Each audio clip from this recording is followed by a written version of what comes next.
Hello students and welcome to GIST classes. Today we are going to study about demand, law of demand and determinants of demand.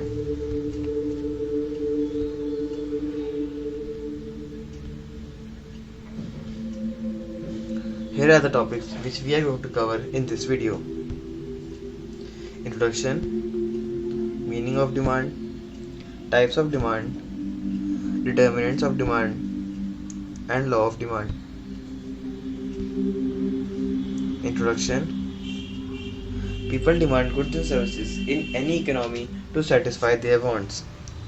All goods and services have want satisfying capacity, which is known as utility in economics. Utility is a highly subjective concept. It is different from person to person. Utility level of satisfaction is measured by the means of interception. By demand for goods and services, economists essentially mean is willingness as well as ability of consumers in procuring and consuming the goods and services. Thus, demand for a commodity or service is dependent upon A. Its utility to satisfy want or desire. B. Capability of the prospective consumers to pay for the goods or services.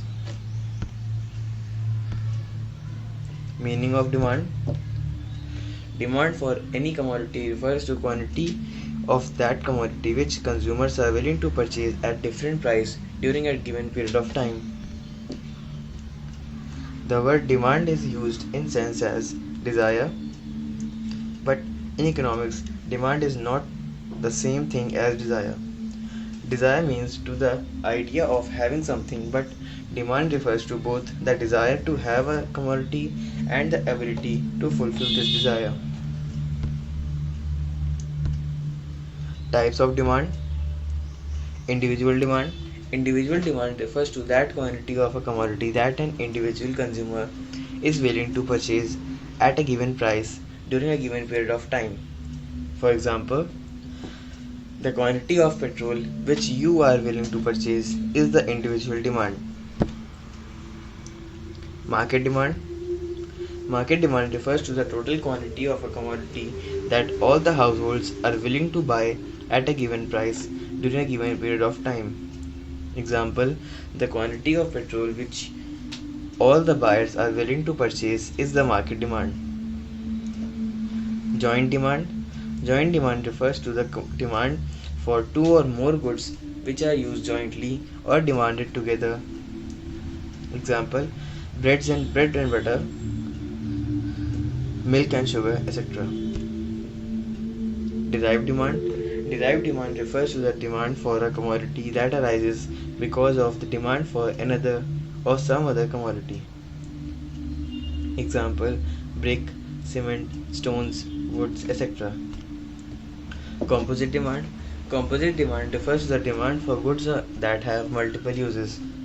For example, cars, steel, utensils, etc.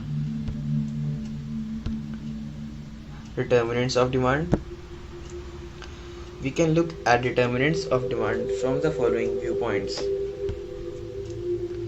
Determinants of individual demand. Price of the commodity.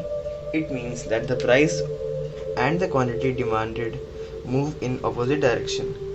Lower the price, larger the quantity, and vice versa. Income of the consumers. There is a direct relationship between the income of the consumer and his demand for a commodity. That is, an increase in income will lead to an increase in demand. This may not always be the case. Customers' taste and preferences. The amount of a commodity purchased depends upon the tastes and preferences of the consumer as well. Taste and preferences depend on social custom, habits of the people, fashion, and general lifestyle of the people. Prices of related goods. The demand for a commodity depends not only on its own price but also on the prices of related goods.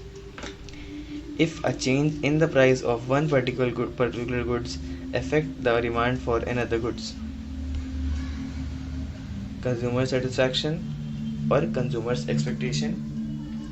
Consumers expectation with regard to such thing as future price, income and availability of goods plays an important role in determining the demand for goods in current period because many goods can be stored. Credit facility.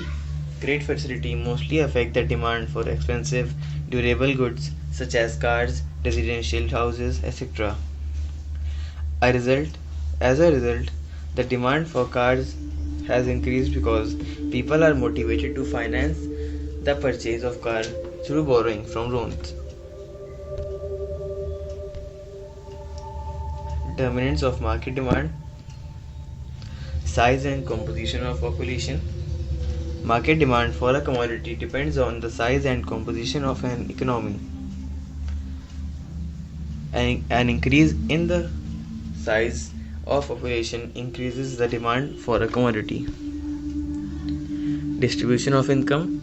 Distribution of income in a country affects the demand for goods. If distribution of income in a country is unequal, rich people will have larger purchasing power than them. Climatic factor. Demand for different goods depend on the climatic factor because different goods are needed for different climates.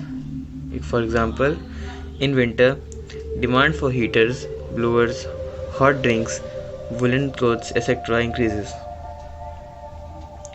Government policies. Economic policies of the government also affect the demand for commodity. If government imposes taxes on various commodity in the form of sales tax, excise tax, VAT, etc., the prices will increase. Law of demand. In our day-to-day life, we observe that when the price of the commodity is high, a lower quantity of it is purchased, and when the price is low, the quantity purchased is more. This phenomenon of reverse relationship between price and demand is called law of demand. Statement of law. The law of demand states that other things remaining equal and quantity demanded of a commodity increases when its prices fall and decreases when the prices rise. Thus, the law of demand indicates that quantity demanded of a commodity is inversely related to the commodity's price. Assumptions. The law of demand assumes that other things remain equal or unchanged, that is, the assumption of ceteris paribus order. Thus, the law of demand is based on following assumptions. There should be no change in income of the consumers,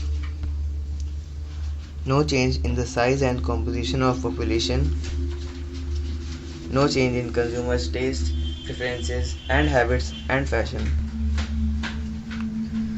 no expectation of future price change, no change in prices of related goods, no change in tax policy of the government, no change in distribution of income, no change in credit facilities, no change in prices of the commodity, and the commodity is a natural or a normal commodity. Here you can take the screenshot of the following slide so that you can prepare for this chapter accordingly.